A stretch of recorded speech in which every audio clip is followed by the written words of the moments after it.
Hi, everybody. Welcome back. Missed y'all last week, but my electricity is all done and installed and everything's working, so I'm pretty happy camper now. This week, we're going to be doing a full head. Maybe not quite to the level of portraiture, but just to get a reasonable, plausible likeness. This is new territory for me too. I picked this Bedouin gentleman for a lot of reasons. Partly because the Middle East is kind of on our minds. Hi, Carol. And it's Ramadan, and I'm thinking about those things, and they're just sort of in my awareness. And the other thing is that a very dark-skinned person like this, hello, Kathy, it gives us some opportunities to be a little more, I think it might be easier as a first in. My inspiration here also is John Singer Sargent's Head of an Arab. I just love the simplicity and the cleanness of what he achieved here, and how he makes these folds look like folds without much overworking and stuff, and just the beauty and the power of that face from some very relatively simple marks. Of course, this is an oil, but it inspired me. For me, hi, Jeff. The holy grail of portraits in watercolor is this one here by Sargent, Head of a Tramp. Just the beautiful, clean. It's not overworked. It's not. It's just the marks that are there need to be there, and they're just beautifully done, and they communicate. There's you really, to me, I really see a person, a life or a character or a soul behind that face. Really got that. So, I'm gonna do what I can here, and hopefully I can, be something useful to you. First thing, it's not about the wrinkles and the folds and all the little hairs in the beard and stuff like that. It's all about, all that will happen if you get the light right. The light on the form and the features in proportion, and those things will almost suggest themselves. And if you put them in, you actually almost have to be careful so that you don't overdo it. Now, there's a lot of different ways to approach that. In this particular instance, the lighting is a little bit behind the gentleman and above. So we're getting light on top of the cheeks, on the forehead plane, but over here he's a little dark. Over here he's, it's not like a side light, not Rembrandt lighting. So perhaps some of you have heard of the Loomis method of drawing a head, where you draw a circle. Let me grab a piece of paper and we'll just do it.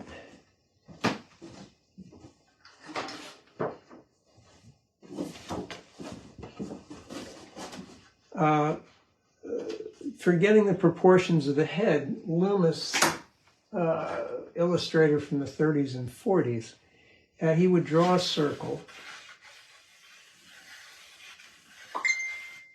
and he would decide where the hairline is, which we can't do because the gentleman has a turban, and then he would count down a third and a third. That's not quite a third. The third would be the top of the eyebrows. The other third would be the nose, and then up here from the chin would come down from that. And he would also draw a circle like this, because the face isn't globular. It has kind of a, comes across and then goes in like that.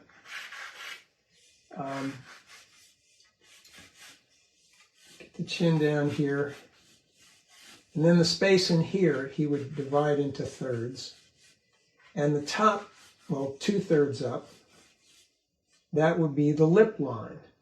And then the eyes, you would find like so, and then the mouth would come to there. Now, as you can see, we're not going to be able to do that. And he had very good strategies for doing it, you know, head tilted this way, head looking down, that kind of thing. But what do we do in a situation like this where our figure isn't going to fall into that? We can't find a hairline. The trick is, I think we need to be relational in our seeing. We have to not just start trying to draw features out in isolation. We want to look at the line through the eyes. Is it level? No, it's a little bit tipped. Line through the mouth, also a little bit tipped. Line from the forehead through the nose, like so. This line is almost vertical across the cheekbone and the temple, almost vertical. This one, not so much so. It's at an angle like that. Spacing of the, you know, we can't go always into neat thirds and things like that, because if a person is grimacing or making an expression, those proportions will change. If they're looking down, those proportions are going to change. So what I'm recommending here is maybe just a clock face. Hi, Carol. Hi, Becky. I'm also going to try to interpolate where the rest of his headdress would be. I'm going to get a circle here, you know, sort of like Loomis did. I hope you guys can see that. And then I'm going to make dots.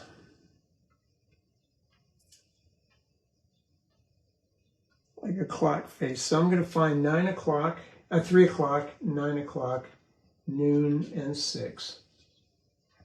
And I'm going to say out of this circle, we're a little bit past where this would be. So maybe if we went from 12 to 5 on a curve, we have the line for the face here. Now we're going to have a chin that comes a little below, but here again, hi Rebecca, here again we can't find where the chin is because the gentleman has a beard. So we're going to try to say length of this circle, and it's maybe half that. So the beard will come about yay. Now is the beard on a line like this? Is it level?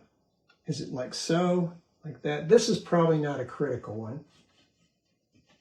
Now, where does it come with regards to 9 o'clock? It's about 7.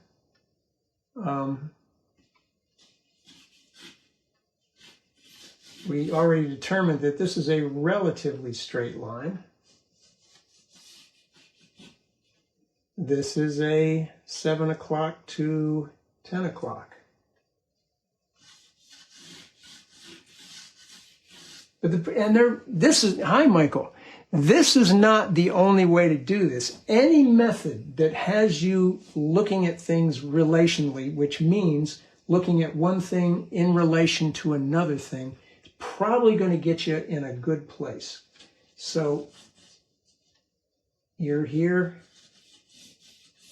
Eye line is at a bit of a slant. I'm going to put a bit of a curvature here because the face is curved.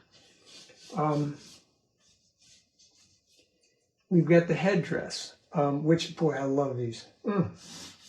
They create an interesting shape. So about 3/4 of the circle. Okay, so I went a little high. Get the right line before you take out the wrong line. Now, and then there's a bit higher that comes over here.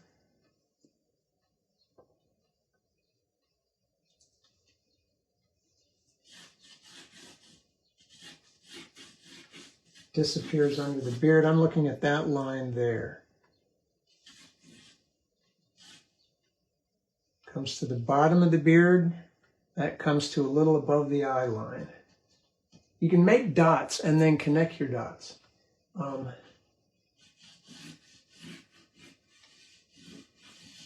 look at your shape and then look at the shape on the thing, on the actual, where does this circle here, it goes, this ends a little below where our circle is. So I should have mentioned my circle is going just below his lower lip, continuing as if we could see through there. Okay, so, and then we have this comes down like so, that, and continues up till it gets above about 1 o'clock on the circle, and then takes a dive down and curves back to the head, and then this comes around like that and hangs from there. So we will get a face out of this eventually, I promise. Look at the line on that. This line is a little bit past, that line there is a little bit past that line there. So again, always, always, always with the relational drawing. Cut in. This curve comes across, well, it's a fold of some sort. I suspect there's some sort of protocol for how you do these.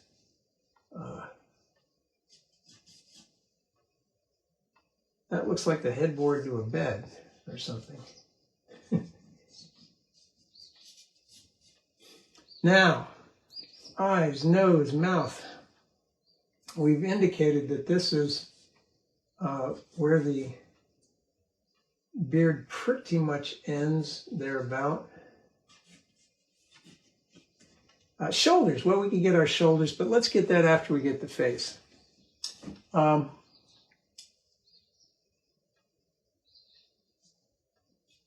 seeing this is the line through the eyes, so the eyebrow, it's a little bit of a lean. That one's level. This has a little bit of a lean. So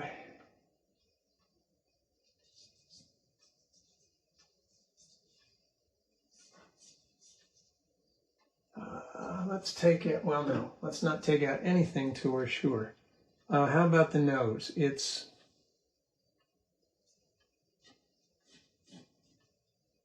and can we see a shape? Like a triangle?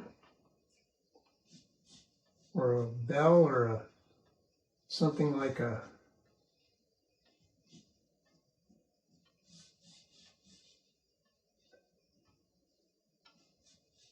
see, it's easier to start drawing this specific shape because I have found this non-specific shape. So now this helps me. I got to bring my eye, well, the nose is thicker, isn't it?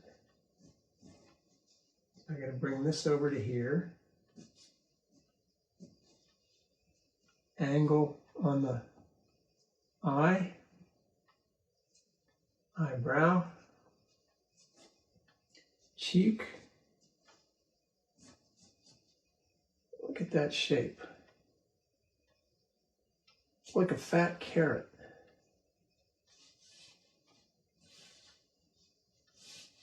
And it also constitutes the plane of his cheek. And that helps me, and then I find the mustache and a little bit of the beard coming out of here. Mustache is something of a, that line is pitched this way, that line is pitched this way, so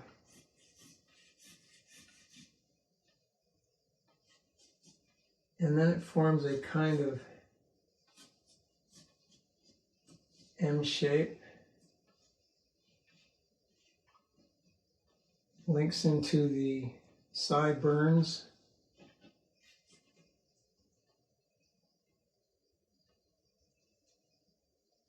This cheek is, boy, look at that, another kind of triangle.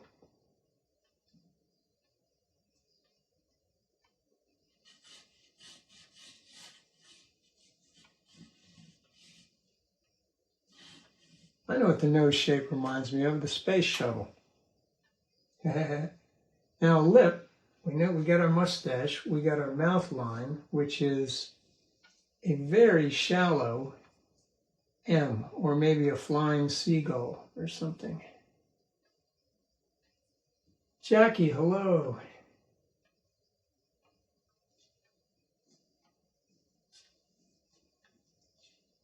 Where does it come with relation to the end of the mouth? If we drop a plumb line from the end of the eye, that's where the mouth ends. So it stops there. We can make a dot. It stops about the middle of his eye here, so about there. So I've overdrawn it a bit. That helps me find the lower lip. And this will not be a portrait likeness. It will be, oh, you know what, John? Yeah, you are way off. Okay, let's get the right line in.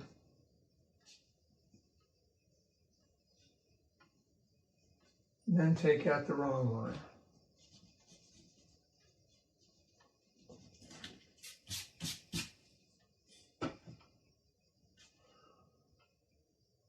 Not much upper lip showing. There is a lot of the lower lip. And then the beard under his lip starts somewhere about there. So let's see if we can start fleshing this out a bit.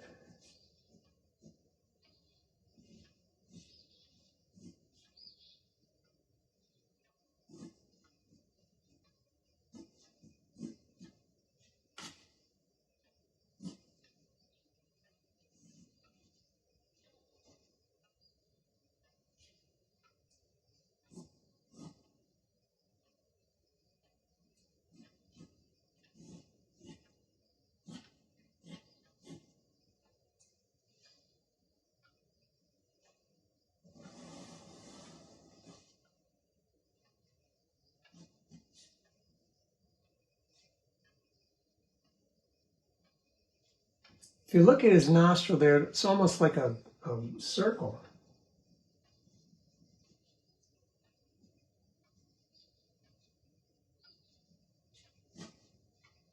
Now, eyes.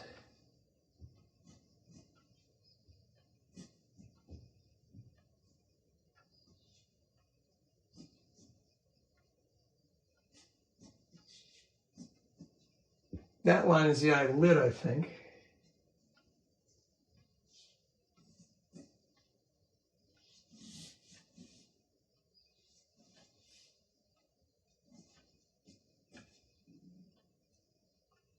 His beard is coming down here.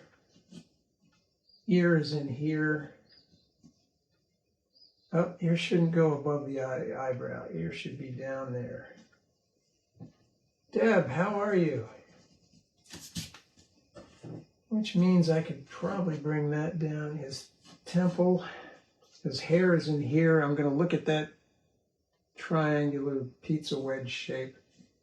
Try to get it as close as I can.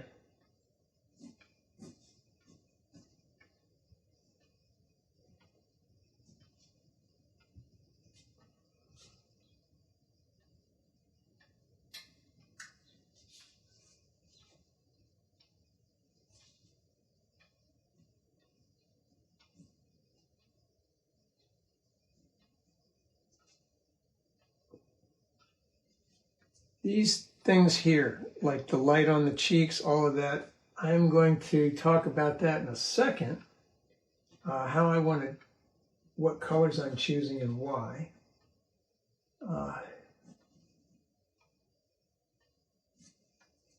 Let's start erasing and see if we can find this guy in here.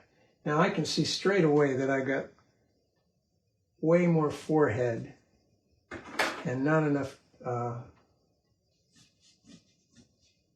I'm going to call it a turban. I'm sure there's a correct name for this thing.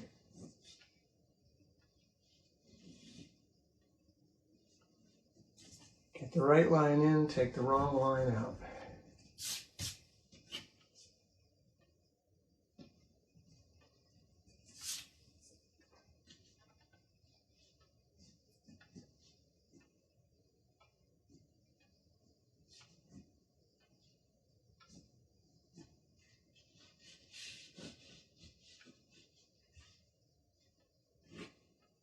If we drop a plumb line from his eye here, we can see it's about where the V of the collar is. He's turning slightly to his right, or his left.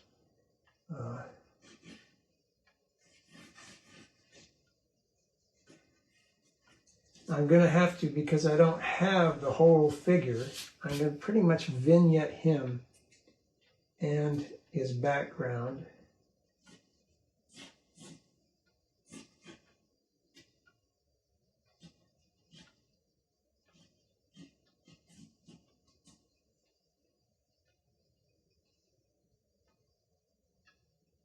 Under the lower lip. See that line? If you trace that, it comes to, well, about the mouth line. So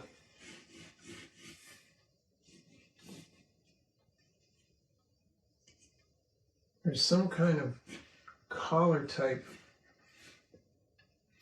thing happening here. That, yeah, about there. And that's probably about as, yeah, there's a lot more beard hanging out over this side than over that side. So I think I'm on the right track here.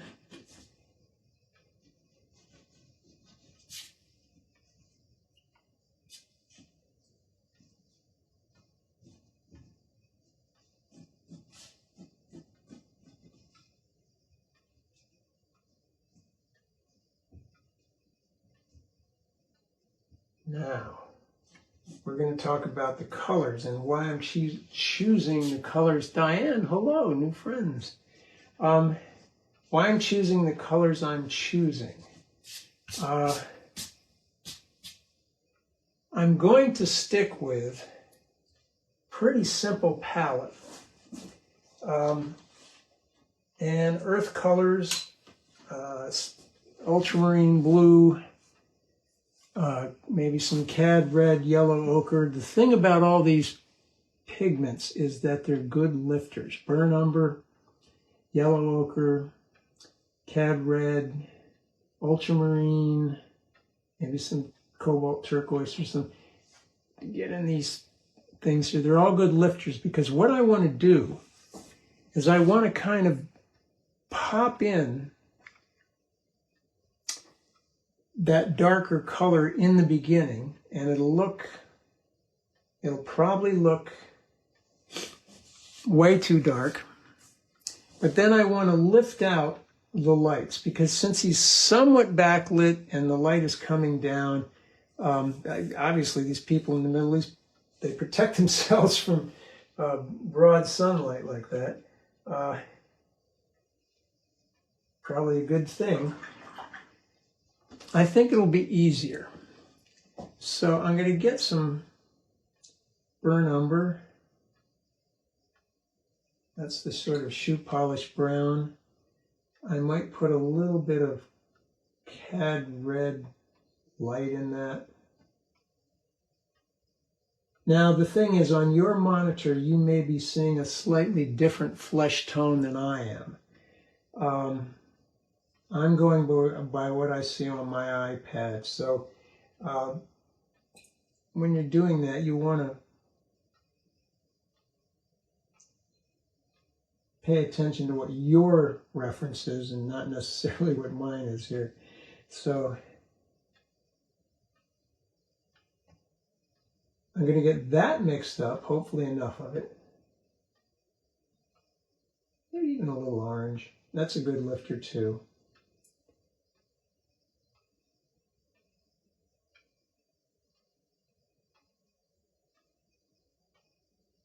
This is about a number 14-16 size Oriental brush. This is an 11 by 15 inch sheet of paper, and I have cut it off a little bit there. I suppose I could go further, but I don't. This being a horizontal picture, that's sort of a strange thing there. I'm going to mix up a gray for the beard.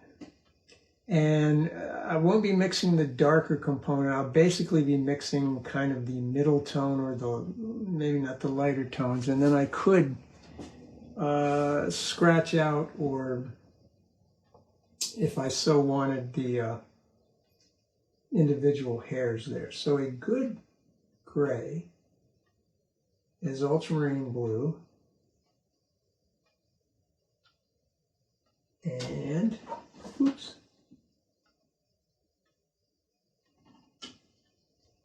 Again, the burnt umber or the burnt sienna.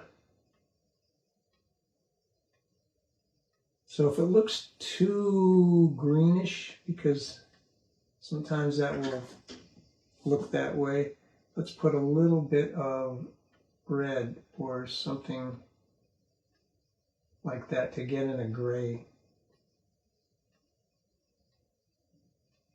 kind of zone. Now again, this is going to look,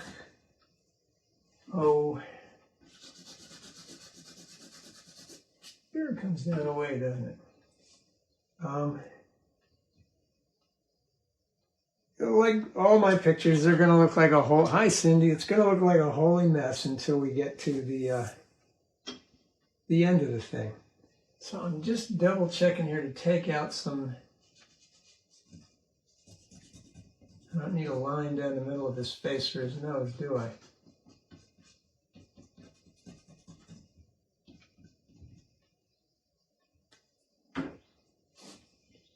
All right, flesh tones.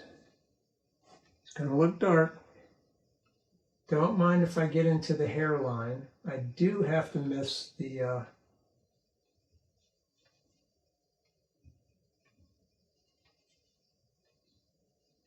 turban. As I come further down, and I'm not worrying about the lighter areas here, I might put a little more red of some sort in it. His lower face does look a little redder.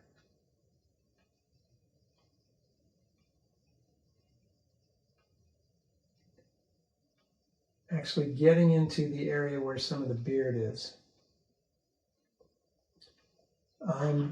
Lips area, quite a bit pinkish, so I'll use a pinkish red.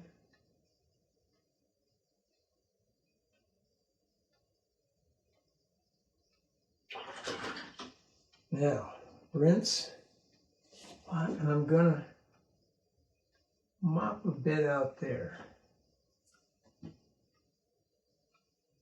And here. And bridge of the nose.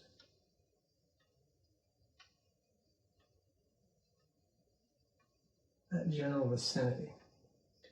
I want it to be wet enough to, and I gotta get under here too, don't I? And that's not gonna be dark enough because there's shade underneath his beard.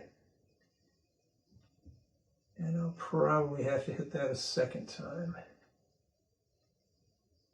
Now there's a wet edge. These are relatively runny mixes, but not terribly fast.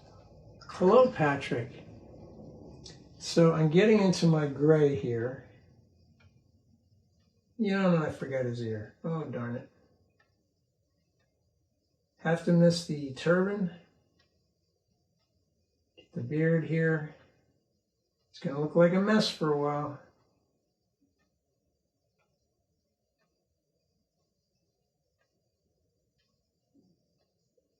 Bring it right down. This is the sort of medium to light version of what we're dealing with there.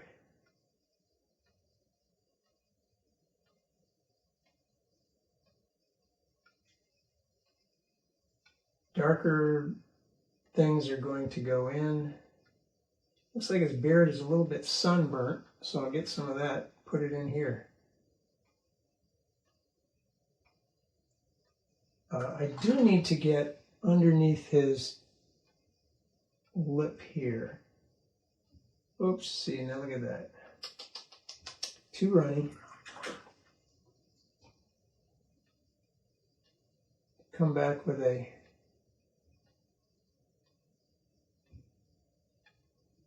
stiffer mix. Oh, actually, look at that. The lights are kind of appearing in his beard there. Now, this is going to dry a bit lighter too. Sarah, hello. All these new friends. Welcome, welcome.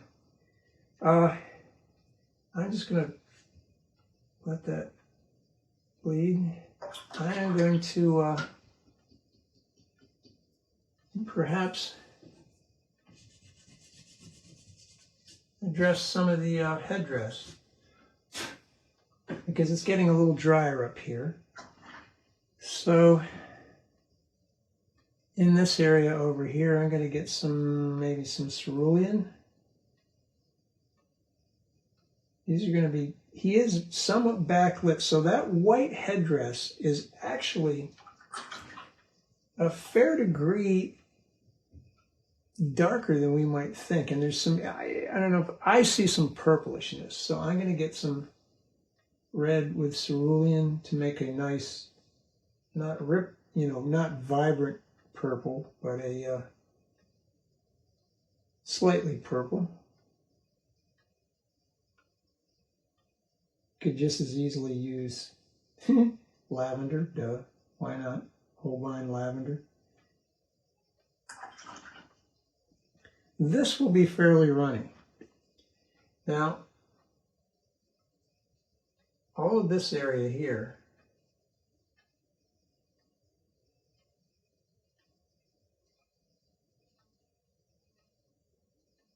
all of this side of it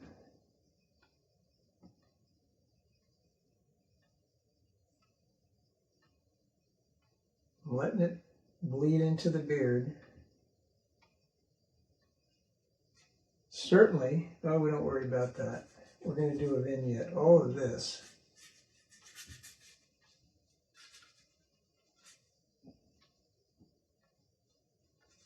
Let's mix up lots. I did not mix up enough. Shame on me.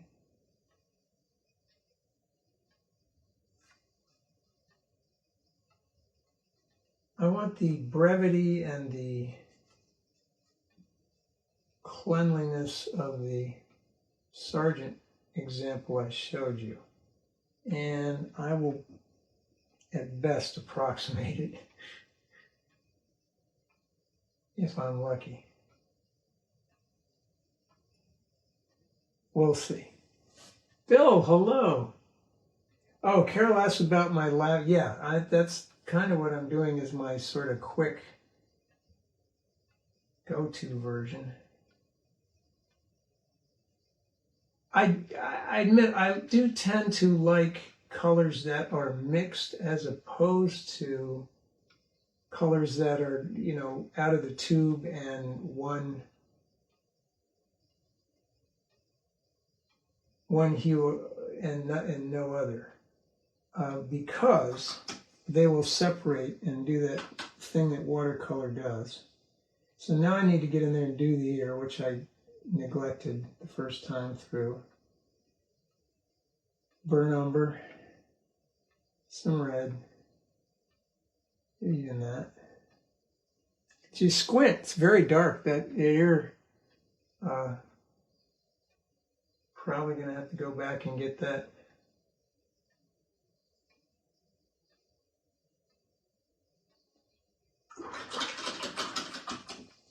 Let's get some more of this lavender, make that connection.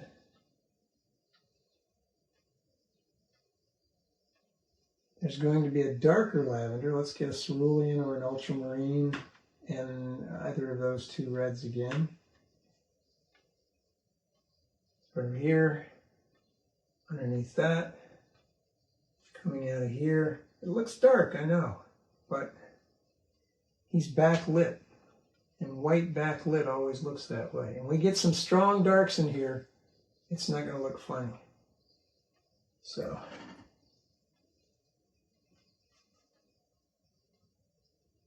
that I'm going to let dry, that little mess down there, because I'm just going to come in there with something darker.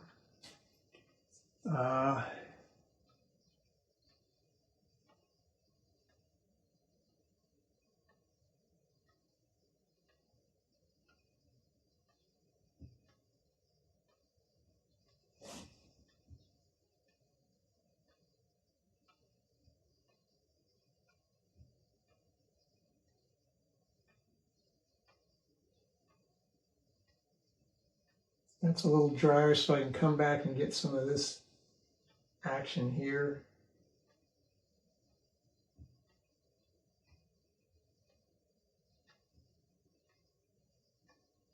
So it's starting to take shape, I hope.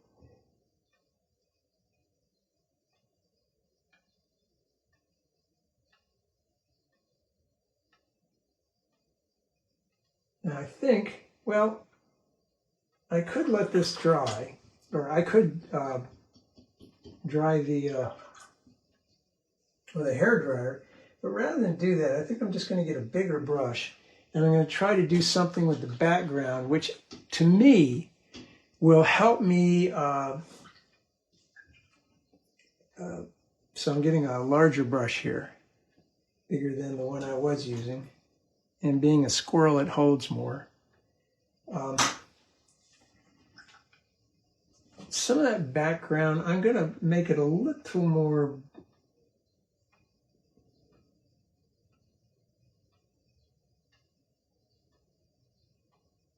olive color. So let's ultramarine, maybe the burnt sienna.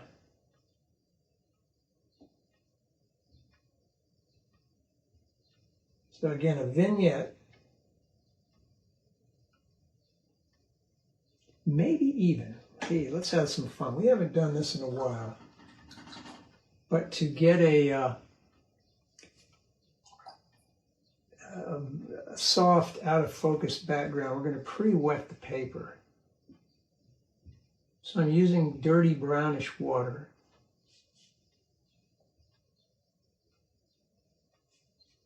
So you can, I hope, well, maybe sort of see it.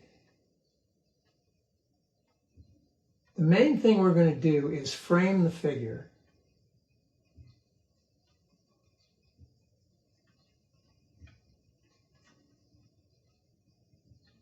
Okay, now I'm going to rinse that, blot that, begin mixing this up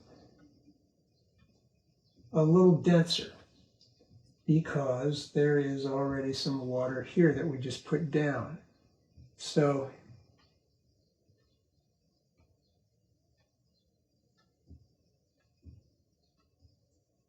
this is the burnt sienna / transparent oxide red and the ultramarine blue. So I need a denser, slower moving kind of paint. So you can see this is sort of olive. And if some of the blue comes out and separates from the oxide red, let's see what happens if we actually put some blue up in there.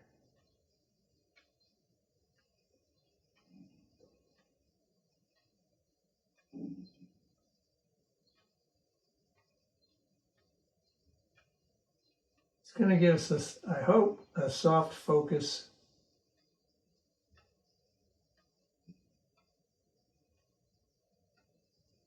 Background that will ideally put some red in it just for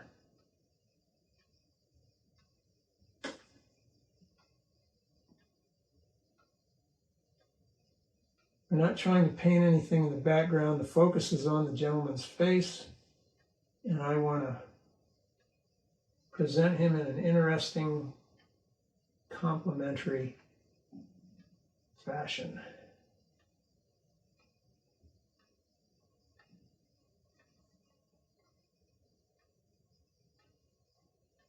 get up on the tip when you want to be precise. Lay in on the flat like that when you want to get a lot of paint down and cover.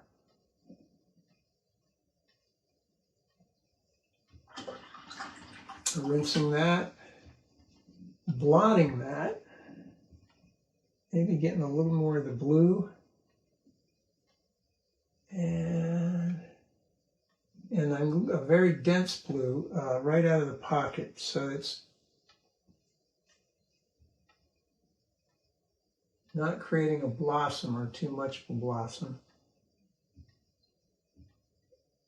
in the already wet area because we just painted there. Now this, yes, we will have to dry.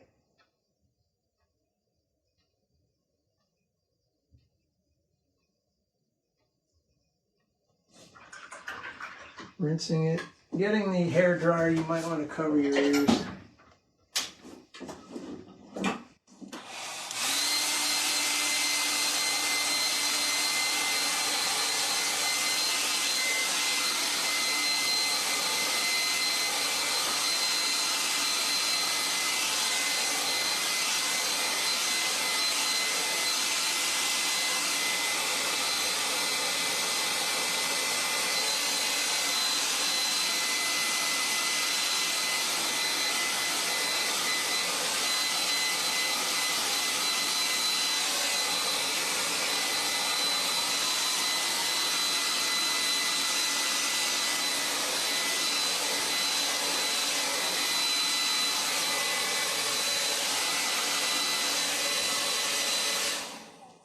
Alrighty. Now I'm going to get that eraser and I'm just going to go after all these, what pencil line is left up here. Just lose that.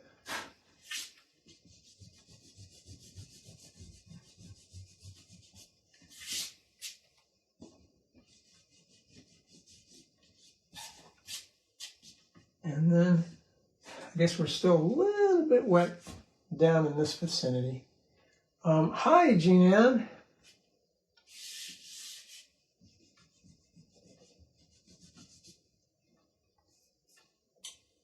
There will probably be a little more done up in here. We'll see.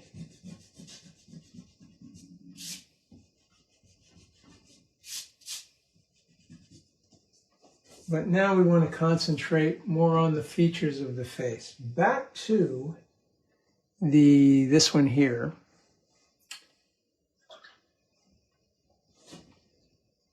I want to get a redder version. Well, let's wipe this out a bit. It's kind of greenish, and I don't want it greenish.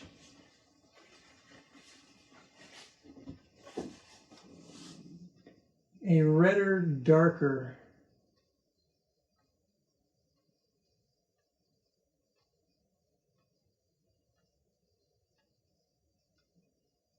could use alizarin, we could use Cad Red Light, we could use Cad Red Deep. And a little bit of ultramarine blue. Now I want to get the character of that eye socket.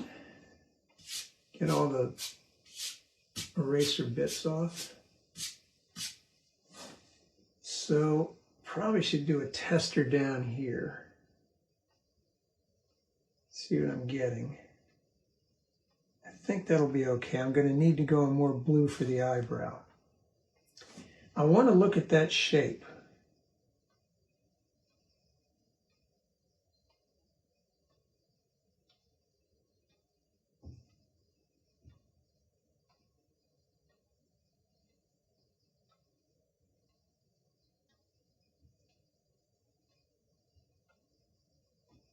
This one a little bluer at the top.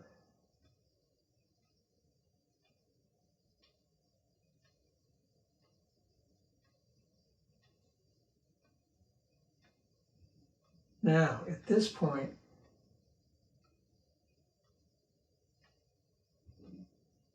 I want to rinse that brush, blot it a bit, and soften at the lower portion.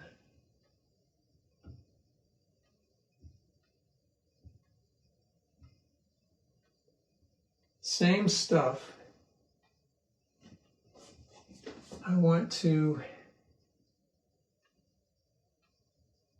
come here underneath the nostrils, down the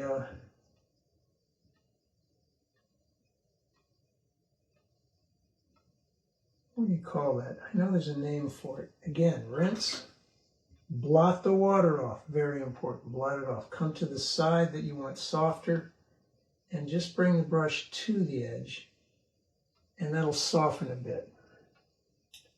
Now, while this is still damp, that top edge of that, I'm going to get right into the ultramarine blue or even the indigo or something pretty dark, and I'm going to just touch that top edge. It's going to stay crisp at the upper part, and it's going to be a little softer at the lower part, and I'm hoping that will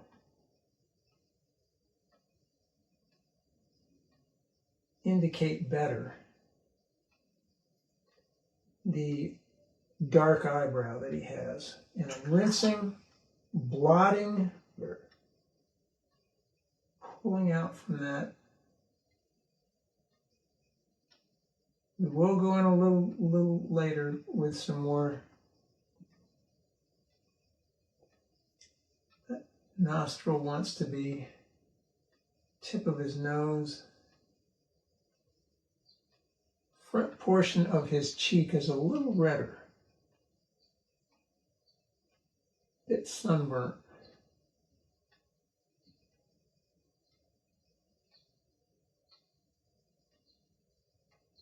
As is the bridge of his nose.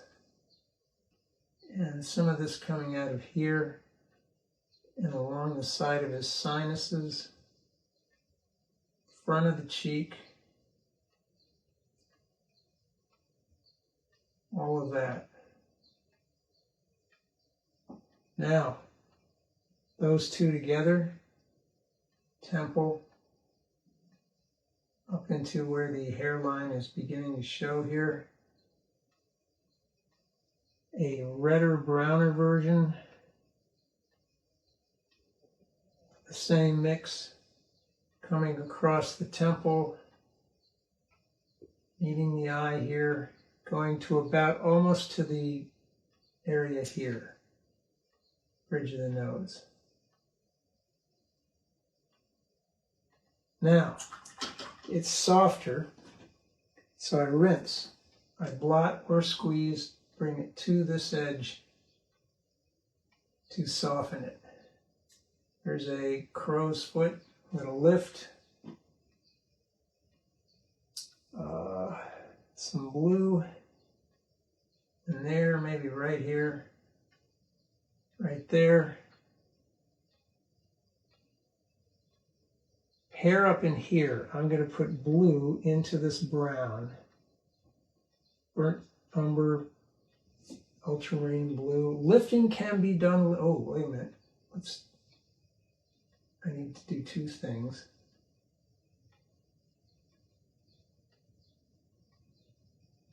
That's a stopping point. Rinse, blot, soften. Right here at the apple of his cheek. I need to go with that redder, browner mix up the side of the cheek there. Maybe a little on the front of the nose.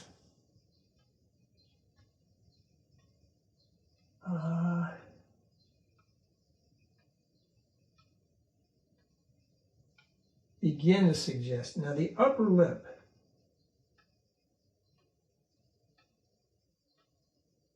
Is this kind of red that we're just doing here, this reddish, brownish.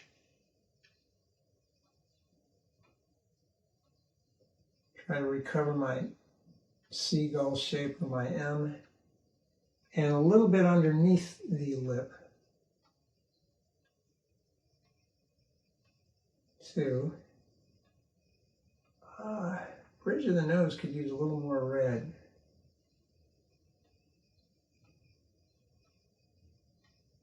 Sorry about that. There's a few threads that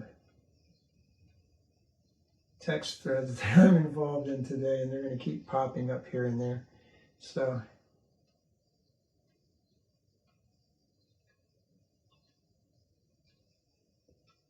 and I think I might, with a alizarin or something pinkish, come across here, and I may have to lighten that lip up a bit. Now there's some of that dark brownish reddish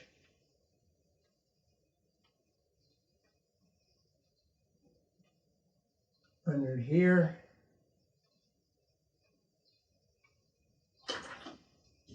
Sharon, hello. Thank you for tuning in. I need to get darker down there, don't I? So, the red,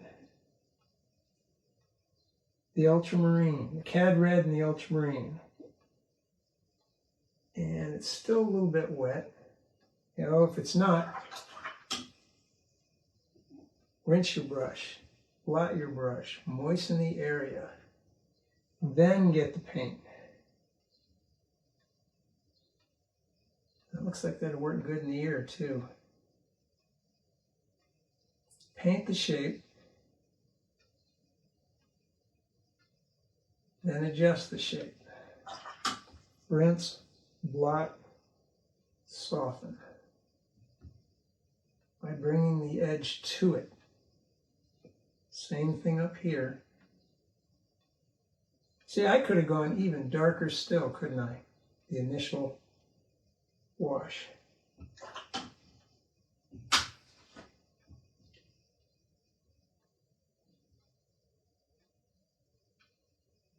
So we're going to get there. This dark brownish stuff I think we could use for the line of the mouth, the opening of the mouth. The blue, well, let's go into the beard because I've got a wet edge here and I want to work off of that. So blue, red, and burnt umber. I want a gray here, a darker gray.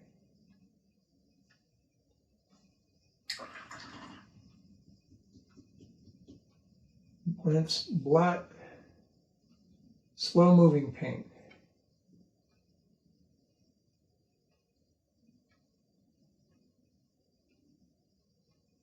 And I'm going to get some of the paint off the brush and I'm going to, like so, get a broken edge, I hope. Pick up some more paint. Get under here, the upper portion of the mustache. Comes down between the lip.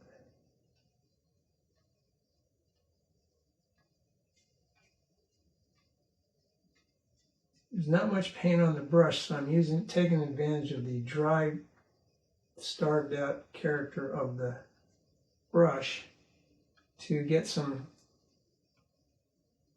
light texture. And then I'll reload it to get in here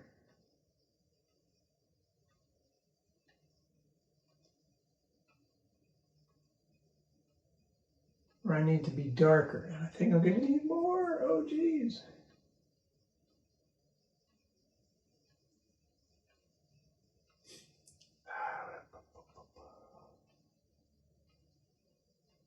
There's the place where the olive oil dribbles and keeps it darker.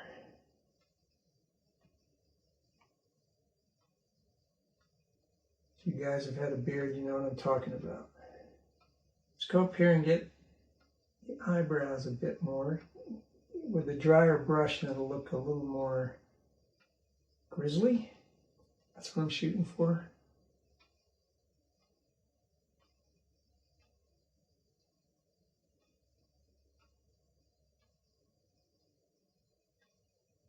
Okay, what are we getting? What are we getting? Let's, before we get too crazy with peripherals, which the beard would be, I'm going to get a slightly lighter, redder version of that. And I'm going to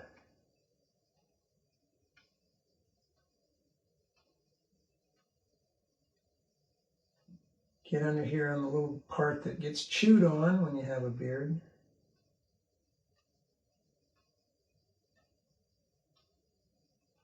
So it winds up being shorter. The eye. I want to put more brown or burnt sienna into this mix to get a very dark reddish brown. Basically the same value as the darks we've been using.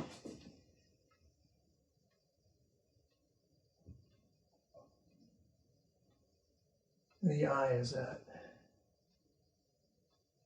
You can see a shape. Go for that. It just seems to be a line. Maybe go with that.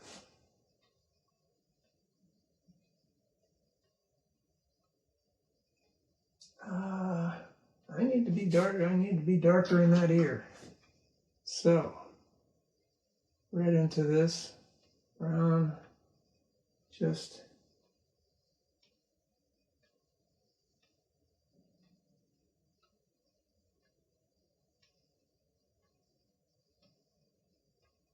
okay. Now, down there in the open collar area, should be pretty dark.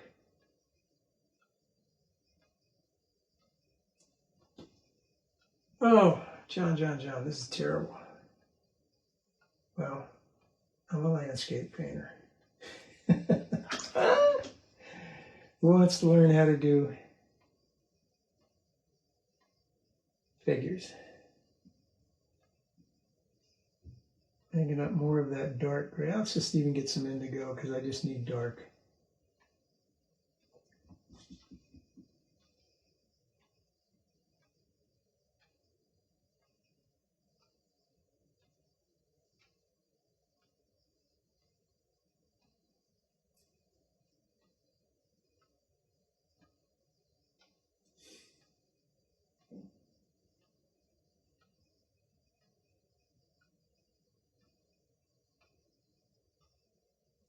Now I'm going to find some strong dark areas, such as here. I need more depth of gray there. It's going to wind up looking a little younger than the picture.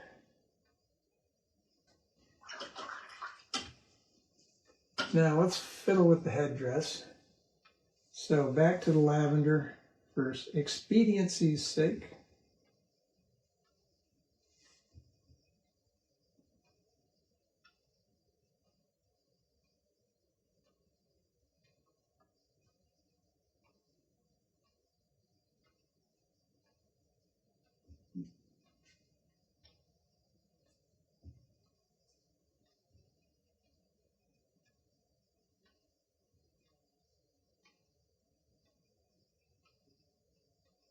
A little more water to it. Not quite as dark over here.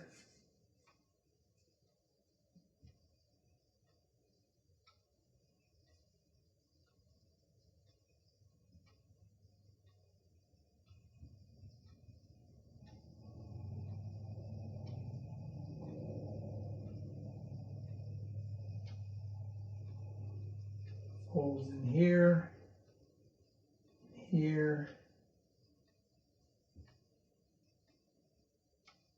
there, tucking around there. Now here it curves around, so I'm going to rinse, blot, and bring some water to that. Same thing, well, I'm just going to tint that there. There's a very dark spot, which is a little browner.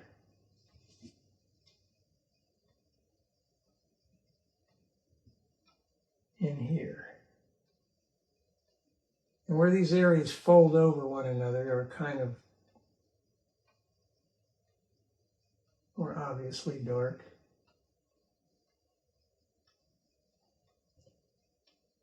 Should be a bit of shadow under here, shouldn't there? Yep, there it is.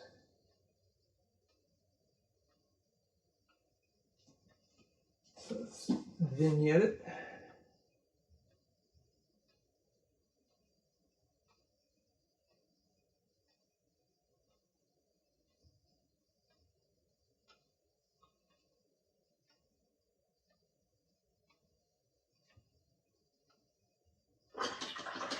Vicky, hello. Now, I have a rinsed out, blotted out brush. Some of my warm reds, maybe even just go into a burnt sienna, transparent oxide brown. There, here, there, there,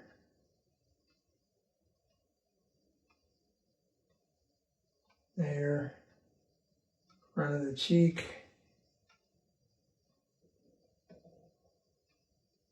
open collar where that hits, underneath here, underneath there. Let's try a few of those lovely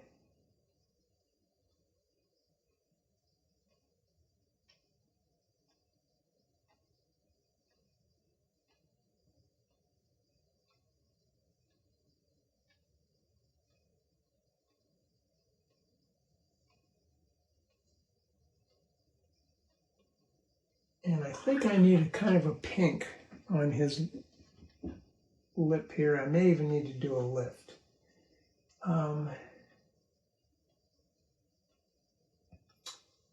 see that actually as being a little yellower, the forehead. So I'm just going to do a slight glaze of yellow ochre on there. The nose is being pinker.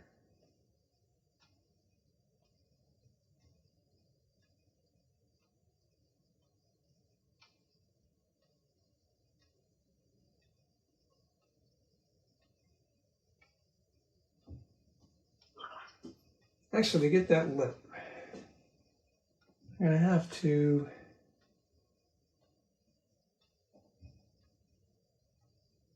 get the dark area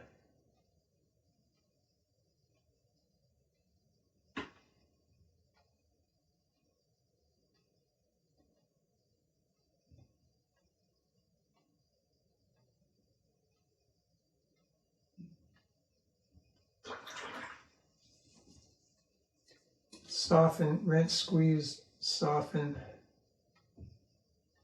I need to, again, squinting so that I see what's going on. Mustache is darker, particularly under the nose area.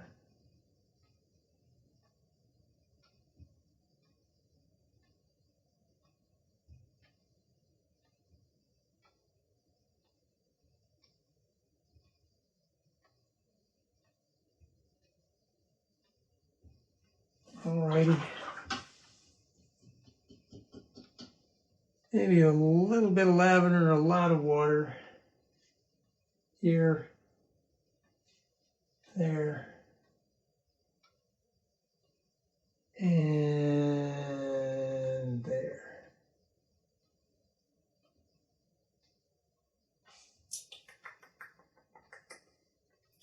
The lip, yes, pink.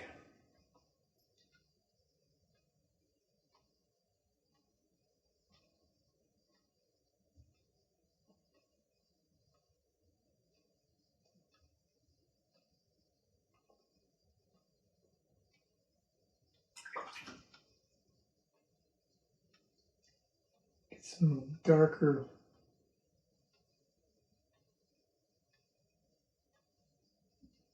well, lavender, geez, John, just use the lavender.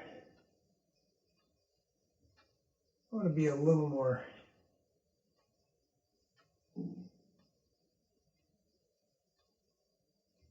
yeah, there's a strong dark under there, isn't there?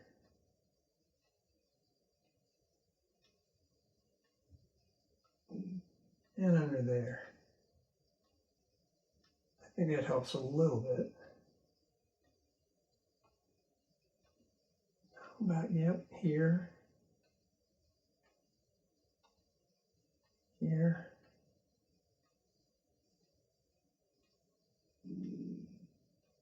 there, here,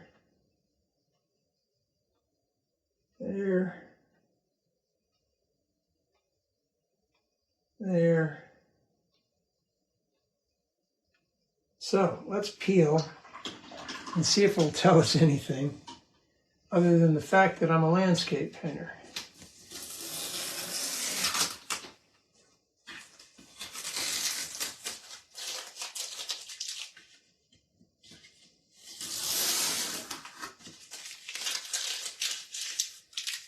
Well, I see something already.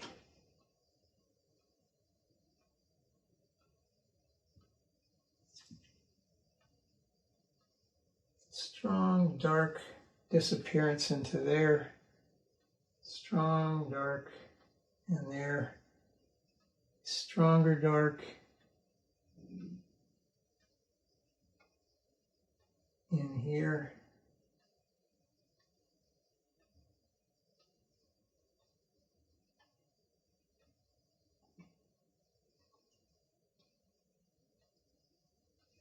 Rinse, blot, soften as needed.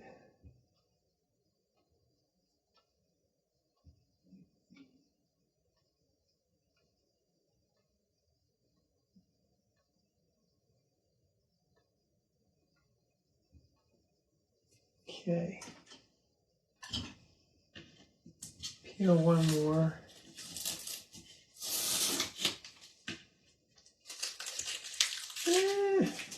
It looks like a Bedouin.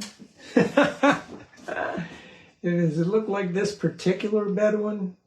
Maybe not so much. So I'm going to tint some of these parts of the beard so that they are a little darker than the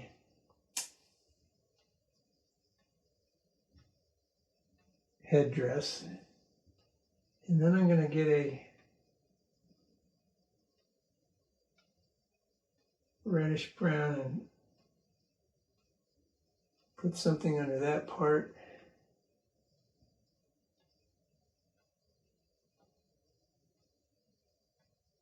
Reinforce my mouth line. Reinforce that line.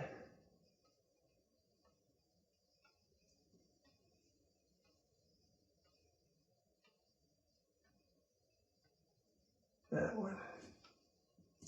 Obviously a better oil painting subject than a watercolor subject, but not the lovely cleanliness of a sergeant. But what I hope to get across is this idea of the relational drawing. Find a shape you can see or name, trace it with your finger even, put some muscle memory in it. Thank you, Becky.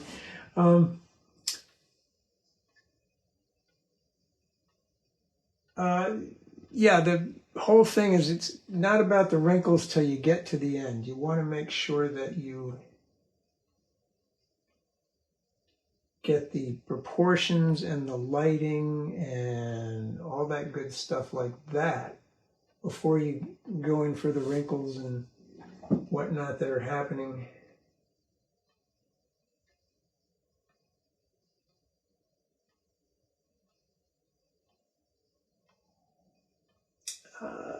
Yeah, this is not something that allows us to show eyes much, but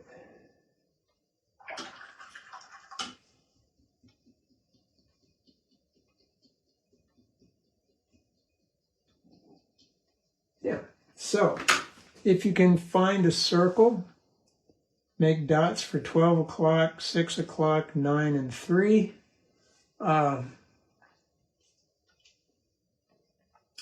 Then find maybe the line through the nose or the line through the eyes. You know, here the line goes a little below 9, a little above 3. The line through the nose is a little between 11 and 12, comes down to about 5. Anything that'll help like that. And then see the proportions. The Loomis method is very good. Well, thank you, Jean Ann, at indicating that average or general proportions of the face, but one person to the next will tend to vary from that. And then, of course, when the person's tipping their head or part of their chin is obscured by a beard or hair or headdress or any kind of clothing, I think it just helps to just be relational in where does this come to that. You know, look at the end of the mouth coming a little bit almost even with the level of the nose, and then right where the eye ends. This comes past the end of the mouth. That goes to the center of the eye. Ears across the, pretty much similar to that. Look for angles. That angle, this angle. This looks a little more straight up and down. That looks a little more like that. Even hold two things so that you're literally putting it in your hand. Beard line. What's that width versus this width? That kind of thing there. So those are big helps to get you proportional. Then, once you're proportional and you know where the planes are, you can apply the light and the shadow. Hi, Jan. In such a way is that it conforms to that person's general features. And if those proportions are not correct, then the shadow areas and the light areas can't be correct either. So it's good to get those things in and then begin with the details. And like I say, it's not about the wrinkles and the scratchy hair and stuff like that.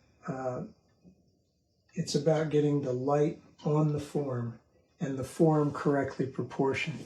So, hope you guys enjoyed that. I will be coming back to some landscape type subject matter next week.